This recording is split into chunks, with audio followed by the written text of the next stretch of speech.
آسان درس قرآن نحمده ونصلي ونسلم على رسوله الكريم اما بعد فاعوذ بالله من الشيطان الرجيم بسم الله الرحمن الرحيم هل اتاك حديث الغاشية۔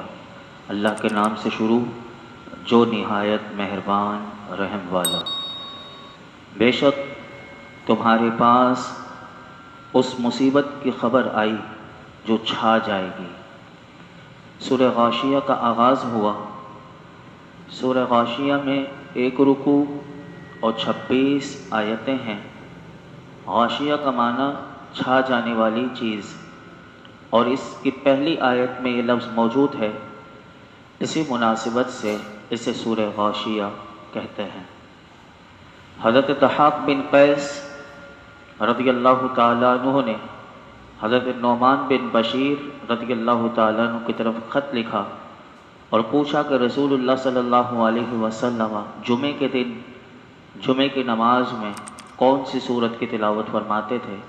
تو آپ نے ارشاد فرمایا، نبی پاک صلی اللہ علیہ وسلم جمعے کی نماز میں هل اتاک حدیث الغاشیہ کی تلاوت فرماتے تھے۔ اس سورت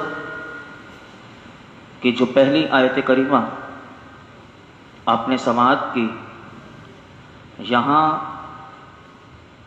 قیامت کا ذکر بڑے اچھوتے انداز میں ایک سوال کی صورت میں کیا جا رہا ہے کہ اے مخاطب، کیا تو نے ایک ایسی چیز کے بارے میں سنا ہے کہ کچھ سنا ہے کہ جو ساری کائنات پر چھا جائے گی؟ یہ بلندیوں اور پستیوں میں سے کوئی چیز جو ہے وہ اس سے بچ نہ سکے گی، اور فرمایا کہ یہی روز قیامت ہے، اور اس روز فرمایا کہ جو قیامت جو ہوگی اس کی مصیبت کیسی خطرناک ہوگی۔ تو اللہ رب العالمین نے اپنے محبوب سے فرمایا اس آیت کریمہ میں، اے دو عالم کے سردار صلی اللہ تعالیٰ علیہ وسلم، آپ کے پاس ایسی مصیبت کی خبر آ چکی جو چھا جانے والی ہے، اور اس سے مراد قیامت کی جو شدتیں ہیں اور ہولناکیاں ہیں، فرمایا وہ ہر چیز پر چھا جائے گی۔ اس دن کافروں کے دلوں پر غشی اور چہروں پر سیاہی چھا جائے گی، جبکہ فرما بردار جو مسلمان ہوں گے ان کے دلوں پر خوشی اور چہروں پر روشنی چھا جائے گی۔ آگے ارشاد فرمایا کہ وجوہ یومئذ خاشعہ، کہ بہت سے چہرے اس دن ذلیل و رسوا ہوں گے۔ یعنی قیامت کا دن ایسا دن ہے کہ اس دن قومیت، وطن یا زبان کی بنیاد پر جتنی گروہبندیاں دنیا میں تھیں، فرمایا کہ وہ سب ختم ہو جائیں گی، اور ساری اولاد آدم جو ہے وہ 2 حصوں میں بانٹ دی جائے گی۔ ایک وہ ہوگا کہ جنہوں نے دنیاوی زندگی میں انکار، ناشکری اور بغاوت میں برباد کی ہوگی، اور دوسرے وہ لوگ ہوں گے کہ جو دنیا میں اطاعت و بندگی کو اپنا شعار بنائے رہے ہوں گے۔ پہلی قسم کے لوگوں کی اس روز حالت یہ ہوگی کہ چہروں پر ذلت اور رسوائی چھا رہی ہوگی، اور ان کے چہرے جو ہیں وہ کالے سیاہ ہوں گے۔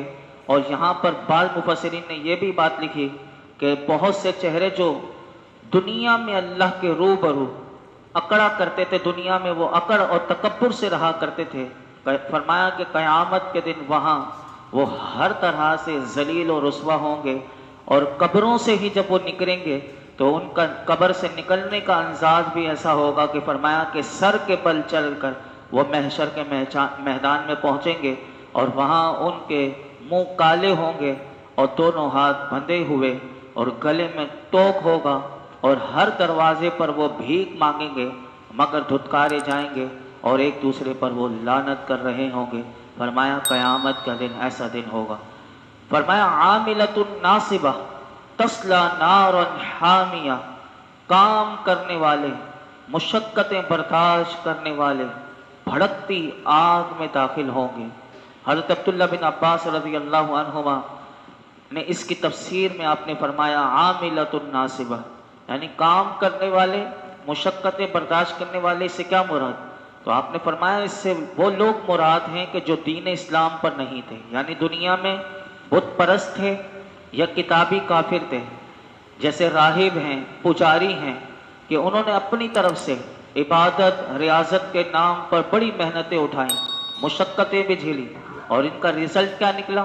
فرمایا ان کا نتیجہ یہ ہوا کہ یہ جہنم میں جائیں گے۔ یوں ہی دنیا میں جوگی قسم کے لوگ، سادھو لوگ دنیا چھوڑ دیتے ہیں، راہب قسم کے لوگ لذتوں سے منہ موڑتے ہیں، تکالیف اٹھاتے ہیں، مگر آخرت میں ان کے لیے کوئی صلہ نہیں۔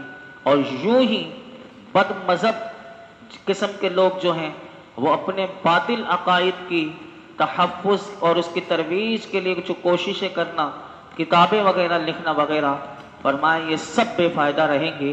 آخرت میں جو ثواب اور نجات کا جو مدار ہے وہ ایک ہی چیز ہے کہ آخرت میں ثواب اور نجات کا مدار جو ہے وہ دامن مصطفیٰ صلی اللہ تعالی علیہ وسلم سے وابستگی پر ہے۔ اگر یہ چیز ہے تو ثواب ہے، یہ نہیں ہے باقی ساری، اگر وہ چاہے وہ دنیا چھوڑ دے، لذتوں سے منہ موڑ دے، تکالیف اٹھائے، یہ سب بے سود ہو جائے گا۔ اور یہی پجاری قسم کے لوگ ہیں اور کافر ہیں جو دین اسلام پر نہیں، یہ سارے کام کرتے ہیں لیکن ان کے لیے صرف جہنم ہی ہے، اور وہ انہیں نصیب جو ہے جنت نہیں بلکہ ان کے لیے جہنم ہی ہے۔ تو یاد رکھیے گا کہ بغیر روح جسم جو ہوتا ہے وہ بیکار ہوتا ہے، تو اسی طرح بغیر ایمان جو ہے وہ عبادت برباد۔ ایمان کے ساتھ اگر عبادت ہے تو وہ کامیاب ہے اور وہ آباد ہے، اور بغیر ایمان کے ہے تو وہ عبادت برباد ہے۔ اور اسی طرح مفسرین فرماتے ہیں کہ اگر آیت میں جو مشقت آئے، جو لفظ آیا، اس سے مراد آخرت کی مشقت ہے، تو اس مشقت کو اس لیے اٹھائیں گے کہ انہوں نے کفر کے مقابلے میں ایمان کو اختیار نہیں کیا، اور روزہ رمضان، گرمیوں کے حج اور جہاد کی تپش وہ انہوں نے دنیا میں نہ برداشت کی، لہٰذا اس آگ کی گرمی کو انہیں جھیلنا پڑے گا جو دنیا کی آگ سے 70 گنا زیادہ تیز ہے۔ یعنی اس میں ہمارے لیے بھی بہت بڑا پیغام ہے۔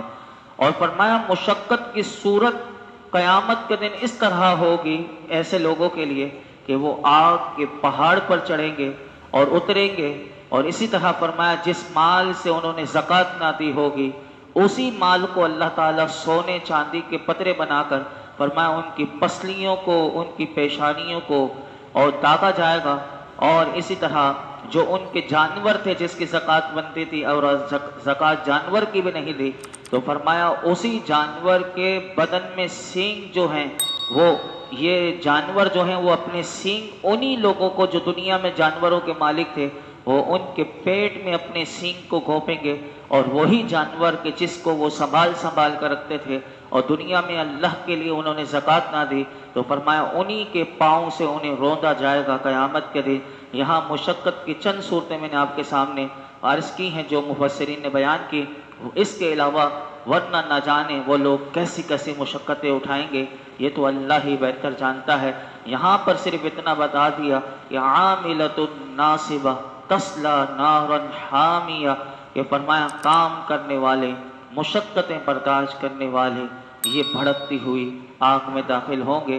پھر مزید جب یہ جہنم میں جائیں گے تو انہیں بھوک بھی لگے گی، انہیں پیاس بھی لگے گی، کیونکہ وہ اس وقت ان کو کیا دیا جائے گا اس کا ذکر بھی اللہ تعالیٰ نے کیا۔ فرمایا تسقی من عین آنیہ، انہیں شدید گرم چشمے سے پلایا جائے گا۔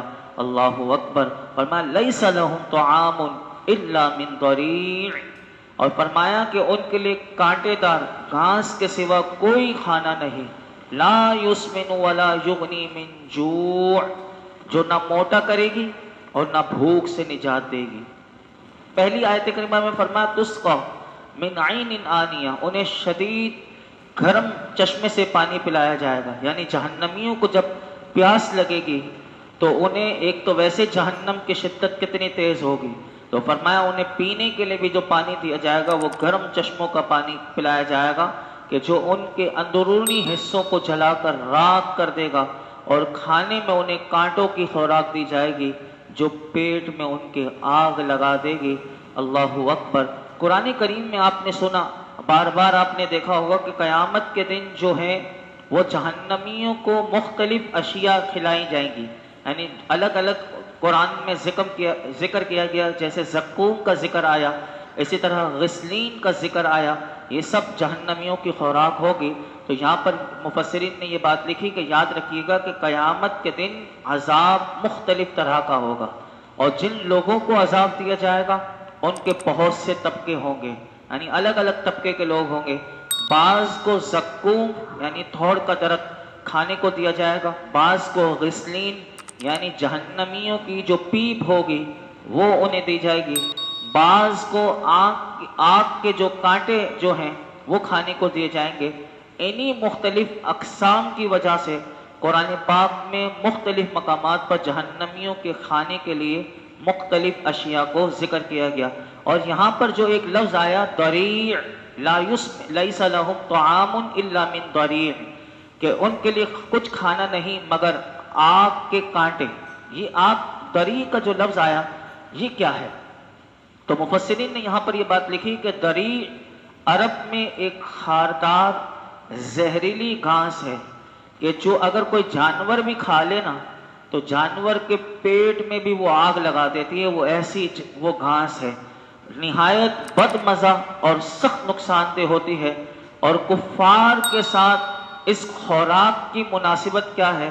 تو اس کی مناسبت یہ ہے کہ چونکہ کافر جو ہیں وہ دنیا میں سود، سور کا گوشت، جوئے کا اور تمام حرام کمائیوں کی وہ پرواہ نہ کرتے تھے اور شریعت کی پابندیاں توڑ کر وہ کھاتے تھے، اس لیے فرمایا قیامت کے دن انہیں یہ کھانے کو دیا جائے گا۔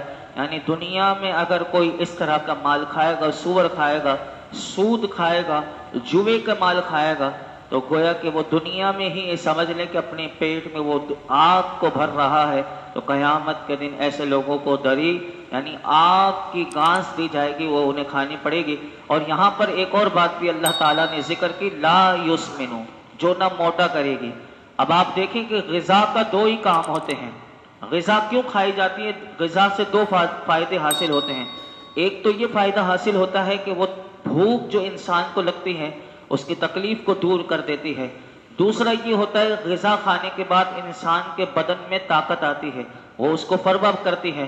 اللہ نے فرمایا کہ جہنمیوں کو جو کھانے پینے کو دیا جائے گا تو فرمایا کہ نہ وہ ان کے بدن کو طاقت پہنچائے گی اور نہ وہ ان کے جسم کو فربا کرے گی، یعنی یہ جو دونوں وصف ہیں جہنمیوں کے کھانے میں نہیں ہوں گے، بلکہ وہ کھانا بھی انہیں جو دیا جائے گا در حقیقت وہ شدید عذاب کی ایک قسم ہوگی جس کو اللہ نے یہاں ذکر کیا، یعنی وہ کھانا بھی ان کے لیے عذاب ہوگا۔ تو اللہ رب العالمین ہمیں اس سے محفوظ فرمائے۔ یہ جہنمیوں کا ذکر کرنے کے بعد پھر اللہ رب العالمین نے آگے جو ہے ان خوش نصیبوں کا ذکر کیا ہے کہ جن کے چہرے بھی قیامت کے دن چمک رہے ہوں گے۔ فرمایا وجوہ یومئذ ناعمہ، فرمایا کہ بہت سے چہرے اس دن چین سے ہوں گے۔ فرمایا کہ قیامت کے دن بہت سے چہرے، جیسے کافروں کے تو کالے منہ ہو جائیں گے اور قبروں سے ہی وہ ذلیل و رسوا ہو کر نکلیں گے، لیکن اللہ والے جنہوں نے دنیا میں اللہ کو راضی کر لیا ان کے چہرے بھی قیامت کے دن کیسے ہوں گے؟ فرمایا کہ بہت سے چہرے اس دن عیش اور خوشی اور نعمت و کرامت میں ہوں گے۔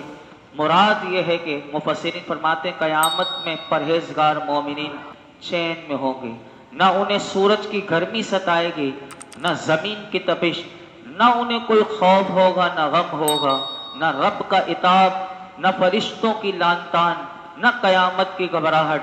فرمایا کیونکہ یہ دنیا میں اللہ کے خوف سے بے چین رہے اور دنیا میں خوف خدا کی بے چینی یہ قیامت کے دن چین کا ذریعہ ہے، یعنی جو دنیا میں اللہ کے خوف سے بے چین رہا تو قیامت کے دن اس کو چین ہی چین ہے، اور جو دنیا میں بے خوف رہا تو پھر وہاں وہ بے چین ہوگا۔ یہ بات یہاں پر بتا دی، اور پھر اللہ رب العالمین نے آگے ارشاد فرمایا کہ لِسَعْيِهَا رَاضِيَةٌ، کہ اپنی کوشش پر راضی ہوں گے. یعنی قیامت کے دن جب مسلمان اللہ کی بارگاہ میں اپنا مرتبہ اور ثواب دیکھیں گے کہ میرے رب نے مجھے اتنا دیا، یعنی میں نے کوئی بھی عمل دنیا میں کیا، اتنا بڑا ثواب مجھے دیا، اس کی اصل شکل سامنے جب آئے گی اور اللہ رب العالمین اسے جو مرتبہ اور جو عظمتیں، جو نعمت، جو کرامت دے گا، تو فرمایا وہ دنیا میں کیے جانے والے نیک اعمال پر پھر وہاں وہ راضی اور خوش ہوں گے. اور یاد رکھیے گا حقیقتاً نیکیوں پر خوش ہونے کا وقت دنیا میں نہیں. یعنی یہاں ہمیں حکم یہ کہ نیکی کر کے بھول جائیں، یعنی جس کے لیے کی اب اس سے اجر پانے کے لیے بس قبول ہو جائے اللہ کی بارگاہ میں. دنیا میں نیکی کر کے خوش نہیں ہونا، لیکن خوشی جو تجھے ملے گی، فرمایا حقیقتاً نیکیوں پر خوش ہونے کا وقت جو ہے وہ قیامت ہی ہے. کیونکہ یہاں دنیا میں کسی کو نہیں پتا کہ اپنے انجام کی خبر نہیں کہ میرا انجام جو ہے آخر میں کیا ہوتا ہے. اسی لیے فرمایا اپنے انجام کی سب سے زیادہ انسان کو فکر ہونی چاہیے، اپنے خاتمے کی سب سے زیادہ فکر ہونی چاہیے. لہٰذا جب محشر کے میدان میں اعمال کی مقبولیت دیکھیں گے تو اللہ فرماتا ہے وہ خوش ہوں گے، اور یوں ہی مومنوں کے جو اعمال ہیں انہیں نہایت اچھی شکلوں میں اللہ تعالیٰ انہیں کنورٹ کر دے گا، اور وہ ہو جائیں گے اور اچھی شکلوں میں ان کے سامنے ہوں گے کہ انہیں دیکھ کر دلی شادمانی ہوگی. جیسے دنیا میں بھی کتنے اچھے چہرے ہوتے ہیں کہ بندہ انہیں دیکھتا ہے تو دل باغ باغ ہو جاتا ہے. جیسے ایک ماں باپ کے چہرے ہیں، اسی طرح اپنا مرشد کے چہرے ہیں، اللہ والوں کے چہرے ہیں، علماء کے. جب بندہ ان کے سامنے آتا ہے انہیں دیکھتا ہے تو دل کیسے باغ باغ. اسی طرح فرمایا نیک اعمال جو ہوں گے بندہ انہیں جب قیامت کے دن اچھی شکلوں میں دیکھے گا تو اسے بھی دلی شادمانی ہوگی. اور پھر اللہ رب العالمین جو جنت میں انہیں انعام و اکرام سے نوازے گا اس کا ذکر آگے آ رہا ہے، کل ہم وہ سماعت کریں گے. اللہ رب العالمین ہم سب کو قرآن حکیم کے ساتھ وابستہ رہنے کی توفیق عطا فرمائے، اور قرآن حکیم کی تعلیمات پر اللہ ہمیں عمل کی توفیق عطا فرمائے. الحمدللہ رب العالمین والصلاة والسلام علی سید الانبیاء والمرسلین وعلی آلہ واصحابہ اجمعین. یا اللہ پاک جو کچھ سنا سنایا اس میں کوئی غلطی کوتاہی معاف فرما، اپنی بارگاہ میں قبول فرما. ہمارے لیے سمجھنا سمجھانا سیکھنا سکھانا آسان فرما. مرتے دم تک قرآن حکیم کے ساتھ وابستہ رہنے، اسے سمجھنے سمجھانے، اسے پڑھنے پڑھانے اور اس پر عمل کرنے کی توفیق عطا فرما. دنیا میں بھی قرآن کا ساتھ نصیب فرما، قبر میں بھی ساتھ نصیب فرما، کل محشر کے میدان میں بھی قرآن حکیم کا ہمیں ساتھ نصیب فرما. اس کی شفاعت ہمارے حق میں قبول فرما. اللہ تو ہم سے راضی ہو جا. ہمارے تمام صغیرہ کبیرہ گناہ معاف فرما. ہمارے ماں باپ کی، ساری امت مسلمہ کے بے حساب مغفرت فرما. دنیا اور آخرت کی ساری خیر عافیتیں بھلائیاں عطا فرما. دونوں جہانوں کی ذلت اور رسوائی سے بچا لے. اللہ ہماری تمام دلی جائز مرادوں پر اپنی رحمت کی نظر فرما. ہماری مانگی ہوئی تمام دعاؤں کو اپنے فضل سے، اپنے کرم سے، اپنے محبوب کے صدقے میں قبول فرما. وصلی اللہ تعالی علی خیر خلقہ محمد وعلی آلہ وصحبہ اجمعین.